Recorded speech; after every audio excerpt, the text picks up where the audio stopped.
कि घास की रोटी जब बन बिलावड़ो ले भाग्यो तो नानो सो अमरो चीख पड़ो राणारो सोयो दुख जाग्यो हूँ घणो लड़्यो घणो हूँ सयो घणो मेवाड़ी मान बचावन ने मैं पाछ नहीं राखी रण में बैरियारो खून बहावन ने मैंने कोई कसर नहीं छोड़ी।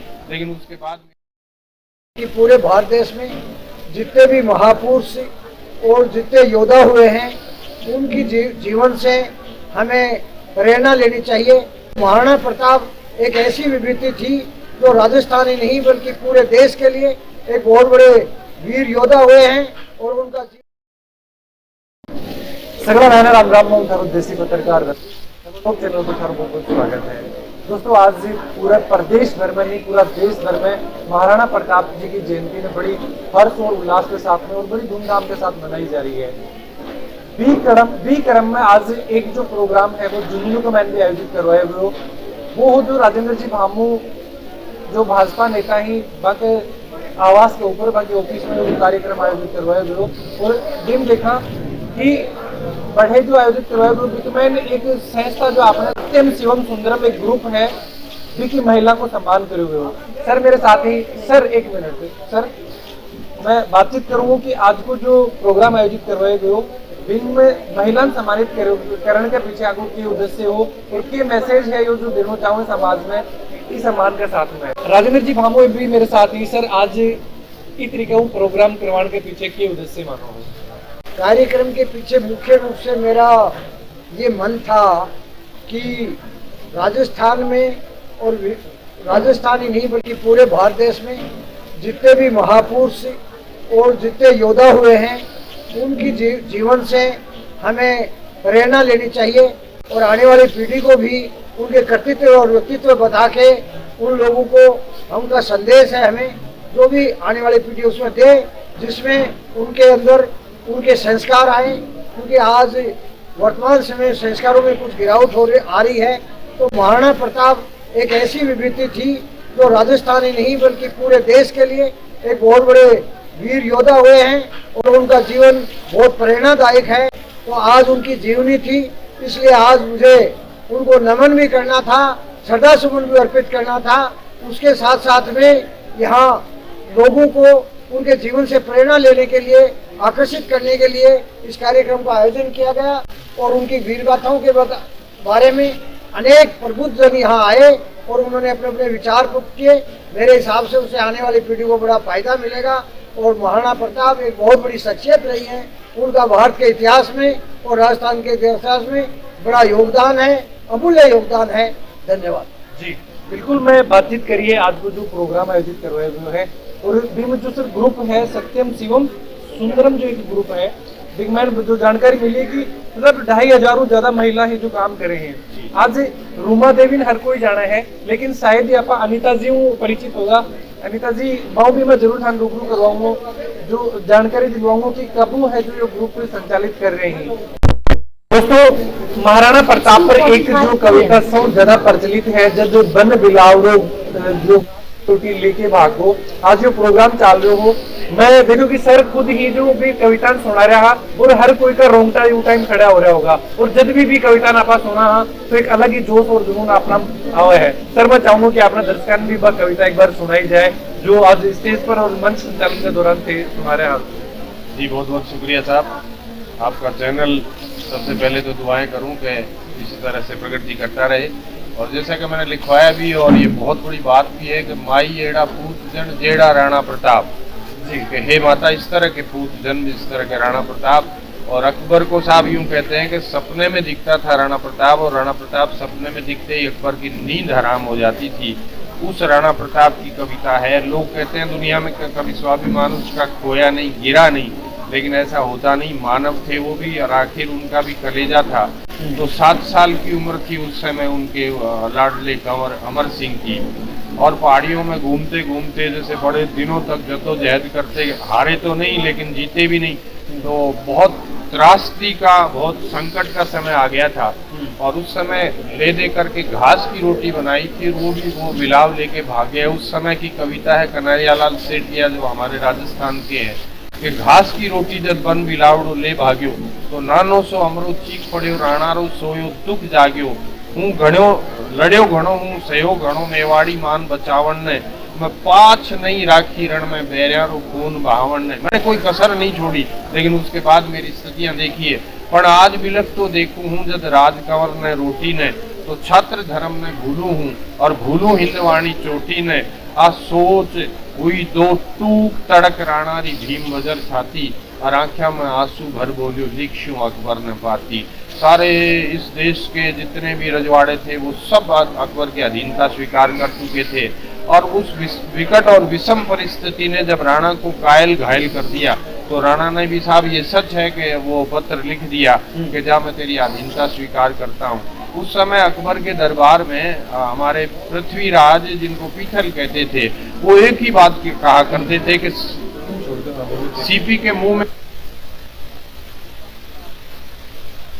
अस्पताल एक हो सकते हैं, लेकिन राणा प्रताप किसी की अधीनता स्वीकार नहीं कर सकता।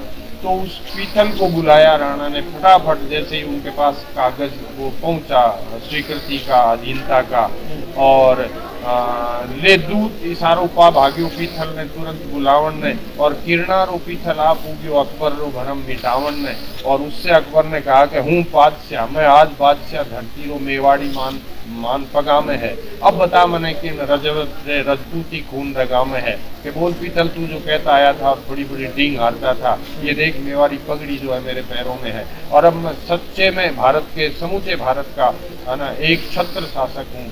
तो साहब वो पीथल ने ले देखी, वो कागज हाथ में लेके देखा, राणारी सागी सेनानी, तो नीचे सु धरती खिसक गई, आंख्या में भर आयो पानी। पर फिर गई तत्काल समझला बात सफाई झूठी है, और राणारी पाग सदा ऊंची, राणारी आन टूटी है, कि हो नहीं सकता अकबर, ये हुक्म हो तो लिख पूछूं, है ना। राणा ने कागज रे खातर, तो अकबर कहने लगा कि ले पूछ भलाई, सुन पीथल बात सही बोले अकबर। और उस समय साहब उस पीथल ने 2 शब्द लिखे थे, और जिन्होंने प्रताप के, राजस्थान के हम सब के स्वाभिमान को बचाया, कि मैं आज सुनी है नाहरी उस शाड़ा रे सागे सोवेलो, और मैं आज सुनी है सूरज रो बादल री होता कोवेलो। कि हमने आज पहली दफा ये सुना है कि शेर और गीदड़, तू तो शेर है राजस्थान का, भारत का, और इस गीदड़ के साथ रहेगा, संगत थोड़ी ही होती है। और हमने पहली बार सुना है कि बादल में जो है ना इतनी क्षमता आ जाएगी कि सूरज ओट में छिप जाएगा। तू तो हिंदुस्तान का, हिंदू मतलब सब देश का शिरोमणि है, सूर्य है। तो पीथल रा आखर पड़ता ही राणारी आंखें लाल हुई, और धिकार मने में कायर हूँ, नाहर री एक दगाल हुई। उसकी आत्मा जाग गई साहब कि लानत है मुझ पर जो मैंने अकबर की अधीनता स्वीकार की। और प्रत्युत्तर में जो लिखा वो हिंदुस्तान का इतिहास है कि के चिमटा बादल दी जो रोके सूर उगाली ने, और सिंहाली हाथल से लेवे व खोफ मिली कर चाली ने। कह देना तेरे अकबर से, न मैं कल अधीन था न मैं आज अधीन हूँ, आजाद हूँ आजाद रहूंगा। जय राणा प्रताप। बिल्कुल दोस्तों, जब यह कविता सुन रहा हर कोई तो रोंगटा खड़ा हो रहा। मैं भी टाइम ये चीज सोची कि प्रोग्राम कवर करने के लिए आया हा, तो क्यों ना आज जो महाराणा प्रताप की कविता है मूलचंद जी के द्वारा अभी अपन ये बताई गई, सुनाई गई, मैं थाना भी रूबरू करवाए ही। और दोस्तों आज जरूरत है बैंक का विचारा की, बैंक का लोगों की, क्योंकि जिस तरीका देख रहे हैं लगातार भ्रष्टाचार, करप्शन, आए दिन ये चीज जो समाज में बढ़ रही ही, मान की तरीका रोकी जाए। आज जयंतीकरण के पीछे मैं मानूं कि यही शायद उद्देश्य ही कि शायद कोई के वो बीच जो दिमाग में घुसे और फिर ये चीजों दूर करी जाए। आज करोड़ों रुपया ही जो मुख्यमंत्री का आवास मिले हैं, मुख्यमंत्री का कार्यालय मिले हैं, और वह लोग आज घास की रोटी खा के भी स्वाभिमान के लिए लड़ाई लड़ता। इसमें 2 लाइनें मैं बोलूं, अब ये करोड़ों रुपए और ये शासन प्रशासन और ये राजनीति और दल और ये सब एक जैसे और चोरी, तो कहूँगा कि तरक्की पर है भ्रष्टाचार लुटेरी, हो गई हर सरकार के जनता चीख रही है। विषैले सांप सियासी लोग और ये भ्रष्टाचार का रोग के जनता चीख रही है। ये भ्रष्टाचार की आफत अगर बहुत नज़दीक दिनों में नहीं मिटी तो स्थितियाँ बहुत बेकाबू हो जाएंगी साहब। फिर चाहे विकास की कितनी भी योजनाएं सब दरी की दरी रहे, भारत से ये मिटे। बिल्कुल दोस्तों, और मूलचंद जी जो राजेंद्र जी भामू का पर्सनल असिस्टेंट ही जो हर चीज के मेहमान मार्गदर्शन करें। जब बन मिलावडो ले भाग्यो नन्नो सो अन्नो चीख पड़ो राणा रो सोयो दुख जाग्यो। हूँ लड़ो घणो गुस्सायो घणो मेवाड़ी मान बचावण ने, पर पाछे नहीं राखी राणा बहरायो खून बहावण ने। नभ क्षेत्र की भांति ये दिव्यमान महाराणा प्रताप का नाम न केवल भारत में बल्कि विश्व के इतिहास में अमर है। प्रताप का जन्म 9 मई 1540 ईस्वी को उदयपुर के कुंभलगढ़ में हुआ था। उनके पिता उदय सिंह थे व माता का नाम जयवंती बाई था, जो पाली के अखेराज सिंह चौहान की पुत्री थी। महाराणा प्रताप का बचपन का नाम कीका था। जब भारतवर्ष के संपूर्ण क्षेत्र में मुगल सम्राट अकबर का राज था, उस समय केवल मेवाड़ एकमात्र ऐसा क्षेत्र था जो अपने मान, सम्मान और स्वाभिमान के लिए संघर्ष कर रहा था। महाराणा प्रताप सिंह के 2 पुत्र थे, जिनमें अमर सिंह बड़े थे। महाराणा प्रताप ने 21 जून 1576 में हल्दी घाटी का युद्ध लड़ा, जिसमें राजपूतों ने मुगल सेना को लोहे के चने चबा दिए थे। प्रताप ने युद्ध जारी रखा। हल्दी घाटी के युद्ध में प्रताप का घोड़ा चेतक एक नाले को पार करते हुए घायल हो गया था। इस युद्ध में महाराणा प्रताप से नाराज चल रहे शक्ति सिंह भाई प्रताप की दशा देखकर युद्ध क्षेत्र में मुगल सेना का साथ छोड़ भाई प्रताप के पक्ष में सम्मिलित हो गए। अंत में हम सब कह सकते हैं कि महाराणा प्रताप देशभक्त, सभी जाति धर्म के लोगों को साथ लेकर चलने वाले शासक थे। धन्यवाद। मैं जानकारी ली और आज जो प्रोग्राम वो एक मैंने ये ही राजस्थान ये चीज दिखाई जा रही कि हर जगह है जो महाराणा प्रताप की जयंती मनाई जा रही है। तो और आपने झुंझुनू के जो प्रोग्राम आयोजित करवाए जा रहे हैं, वीडियो में सारा जो भी विचार है जरूर से कमेंट बॉक्स में लेके बताओ। चैनल पर बना रहो। जय झुंझुनू, जय राजस्थान, जय हिंद।